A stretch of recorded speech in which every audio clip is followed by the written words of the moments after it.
غالب institute ایک علمی اور ثقافتی ادارہ ہے۔ اس ادارے کے زیر اہتمام مختلف ادبی پروگراموں کا انعقاد کیا جاتا ہے۔ غالب انسٹیٹیوٹ نے اسی ضمن میں ایک شام صحافیوں کے ساتھ منعقد کیا، جس میں دہلی کے سینئر صحافیوں سے لے کر نوجوان صحافیوں تک نے شرکت کی اور پروگرام کو کامیاب بنانے میں اہم کردار ادا کیا۔ ایوان غالب میں منعقدہ اس مشاعرے کی صدارت سینئر صحافی معصوم مراد آبادی نے کی۔ بطور مہمان خصوصی سینئر صحافی اور شمالی ہند میں روزنامہ انقلاب کے ایڈیٹر ودود ساجد تشریف لائے۔ سینئر صحافی شکیل حسن شمسی اور اسد رضا نے بطور مہمان ذی وقار شرکت کی۔ نظامت کے فرائض معروف ناظم مشاعرہ معین شاداب نے انجام دیے۔ غالب انسٹیٹیوٹ کے ڈائریکٹر ڈاکٹر ادریس احمد نے مہمانوں کا استقبال کرتے ہوئے کہا کہ اردو ادب میں صحافیوں کی خدمات قابل فخر ہیں، لیکن اکثر ان کی ادبی خدمات عوام سے پوشیدہ رہ جاتی ہیں۔ اسی سبب ہم نے ایک ایسا مشاعرہ منعقد کیا ہے جس کے صدر، ناظم، مہمان خصوصی اور شورا سبھی صحافی ہیں۔ صدارتی خطاب میں سینئر صحافی معصوم مراد آبادی نے غالب انسٹیٹیوٹ کی کوششوں کی تعریف کی اور اس طرح کے پروگراموں کے انعقاد پر زور دیا۔ غالب انسٹیٹیوٹ نئی دہلی اردو زبان و ادب کے عظیم شاعر مرزا اسد اللہ خان غالب کی یاد میں قائم ایک باوقار علمی و ثقافتی ادارہ ہے۔ اس ادارے کی بنیاد 1969 میں غالب کی 100 سالہ تقریبات کے موقع پر رکھی گئی تھی۔ اس موقع پر ایک اعلیٰ سطحی کمیٹی تشکیل دی گئی جس کے سرپرست بھارت کے آجہانی صدر ڈاکٹر ذاکر حسین تھے۔ کمیٹی کی صدارت اس وقت کی وزیر اعظم اندرا گاندھی نے کی، جبکہ صدر جمہوریہ ہند فخر الدین علی احمد سیکریٹری مقرر ہوئے۔ اس کمیٹی کی مسلسل کوششوں سے 1971 میں غالب انسٹیٹیوٹ کا قیام عمل میں آیا۔ یہ ادارہ اب ایک معروف اور فعال علمی مرکز کے طور پر جانا جاتا ہے جو مختلف ادبی، تحقیقی اور ثقافتی سرگرمیوں میں مصروف عمل ہے۔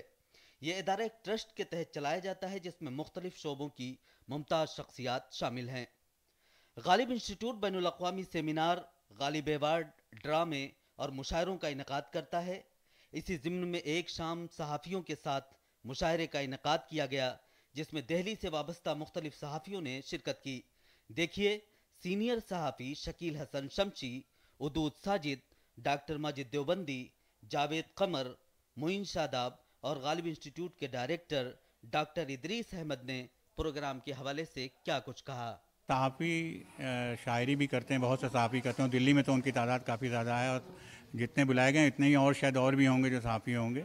تو یہ ایک اچھی شروعات ہے ان کی طرف سے کہ صحافیوں کے لیے، اور کیونکہ لوگ عام طور سے صحافیوں کو صحافت کی نظر سے دیکھیں، شاعری کی نظر سے نہیں دیکھتے۔ حالانکہ ہر اخبار میں اب تو یہ بھی ہونے لگا اردو کے اخباروں میں کہ قطعات چھپتے ہیں، بہت زمانے سے سلسلہ چل، تو ایک نہ ایک شاعر تو وابستہ رہتا ہی ہے اس سے۔ ارتضا نشاط تھے جو الف نون کے نام سے لکھتے تھے، برسوں لکھا انہی نے، دہائیوں لکھا انہی نے، انقلاب میں ہر روز ایک قطعہ لکھا۔ اسی طرح کے قیس رامپوری تھے جو ایک قطعہ لکھا کرتے تھے سہارا میں۔ اس کے بعد میں نے تقریباً 4 سال تک ہر روز ایک قطعہ لکھا۔ تو یہ شاعری ہے، مطلب صحافتی شاعری ہے جس کا میں نے اظہار بھی کیا کہ صحافیوں کی غزل بھی کوئی غزل ہے شکیل، کہ جس میں خبریں ہی خبریں ہوں، شاعری کم ہو۔ صحافت کا شاعری سے ایک بہت پرانا رشتہ ہے، اور آج یہ غالب انسٹیٹیوٹ کے ڈاکٹر ادریس صاحب نے یہ ایک بہت ہی بڑا کام کیا ہے کہ ایسے صحافیوں کو جمع کیا جو شاعری بھی کرتے ہیں۔ حالانکہ میں شاعری نہیں کرتا، لیکن میں یہ سمجھتا ہوں کہ کسی نہ کسی صحافی نے کبھی نہ کبھی کوئی ایک آدھ شعر ضرور کہا ہوگا۔ تو بہت بہت شکریہ آپ کا بھی اور ڈاکٹر ادریس صاحب کا بھی، غالب انسٹیٹیوٹ کا بھی، کہ یہ ایک بڑا کام کیا ہے۔ مجھے لگتا ہے کہ آئندہ مختلف میدانوں کے لوگوں کو یہ غالب انسٹیٹیوٹ اور جمع کرے گا انشاءاللہ۔ ایک اچھا قدم ہے، اس لیے کہ بہت دن تک بیچ میں یہ سب نہیں ہوا۔ اردو اکیڈمی میں جب میں وائس چیئرمین تھا تب وہاں صحافیوں کا بھی ایک مشاعرہ ہوتا تھا، اس کے بعد پتہ نہیں کیوں بند ہو گیا، لیکن ایک اچھی بات ہے کہ ایک روایت جو چلی آ رہی ہے اس کو آگے بڑھایا جا رہا ہے۔ اصل میں صحافت اور شاعری کا چولی دامن کا ساتھ ہے۔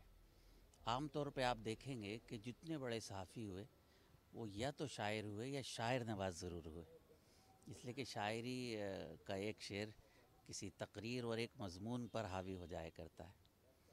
جیسے ایک شعر بڑا مشہور ہے، مدینہ اخبار بجنور سے نکلتا تھا، معجزہ شق القمر کا ہے مدینے سے آیا، میں نے شق ہو کر لیا ہے دین کو آغوش میں۔